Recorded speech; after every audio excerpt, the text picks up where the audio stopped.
every person. And I'll also throw in that I personally think that if you're doing a live review of the show on your channel, I think that that's moderately douchey as well. And the second that Engen releases his videos to do your analysis of the match, you know, within like, you know, a short time, that's kind of douchey too. All right, so let's finally address this topic. At first, I decided to let it pass. I decided to ignore these comments from Devon, but now things are getting out of control because people have started making videos about it. They've started posting it on Facebook. They've started sending DMs to me. So I believe I need to address this topic.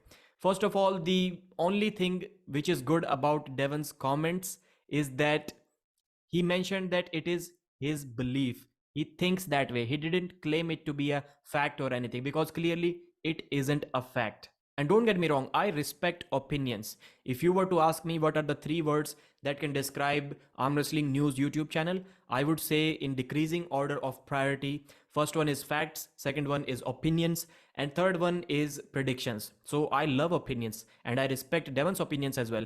But whenever I think it is wrong, I need to address it. And one comment that I've been getting on my videos right from the beginning, and I'm quite sure I'll get on this one as well, is people saying, Pradeep, Devon invited you on his channel when you had like 5,000 subscribers. How can you say anything against him? And I'm like, why shouldn't I? A good journalist, a good interviewer would call a person out on something if he believes he's not stating facts right then and there, even during the interview. And I'm doing it afterwards. If I were on that live stream, unlike others, I would have spoken on this topic. I would have challenged Devon's opinions, his thoughts that he is incorrect. And if he's correct, then he has done it himself multiple times, probably more douchey reviews than anyone else in the arm wrestling YouTube community.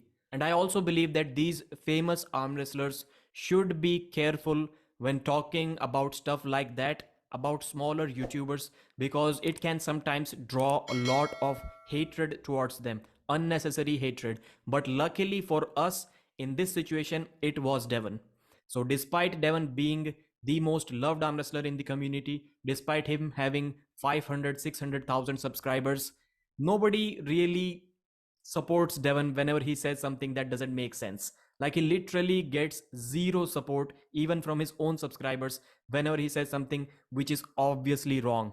Just like in this case, just like in the previous case when the entire arm wrestling community, which believes that they should be controlling what is happening in arm wrestling, when they tried to fire everything at me and they failed, they approached Devon. They requested him to take the situation up because it was beyond their control.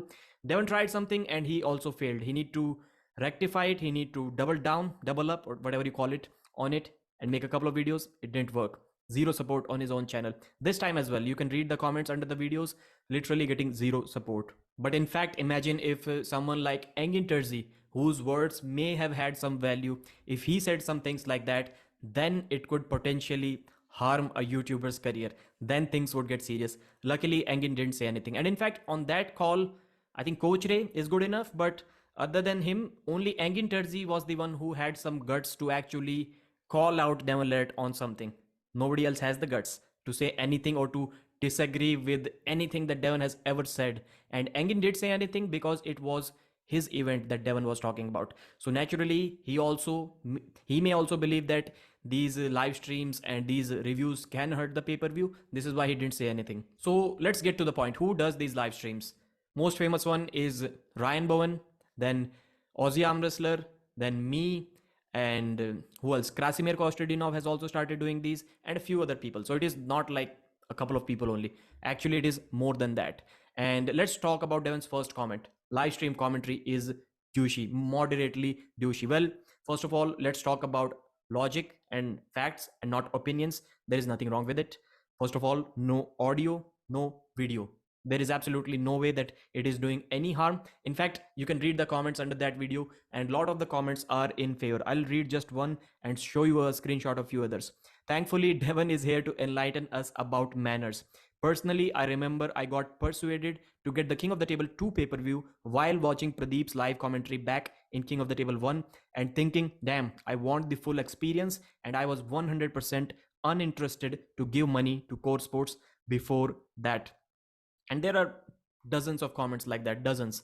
And I personally didn't see any comment that was in support of what Devon Larratt said. So now we are talking about something which is completely legal and may in fact be helping people to purchase the pay-per-view as well, because the entire time we are hyping up the pay-per-view 90 minutes before the pay-per-view by pinning the link at the top and shouting, literally shouting to people how amazing the event is going to be, and you need to purchase the pay-per-view. Here is the link from where you can buy. So I don't think there is anything wrong with it. So coming to the second comment which Devon made, instant reviews of matches is kind of douchey as well. This is something that I can agree to some extent, because we are showing dozens of screenshots in a match, so the viewer almost gets the idea as to what happened in that super match, and he may not be that much interested in watching the match afterwards. I can somewhat agree to it, but again, it is also completely under fair rules, nothing wrong with it.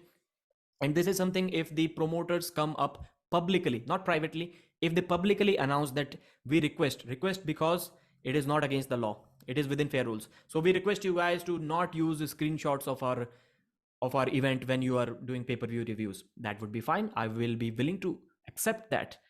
Or just say maybe don't use more than one screenshot per round.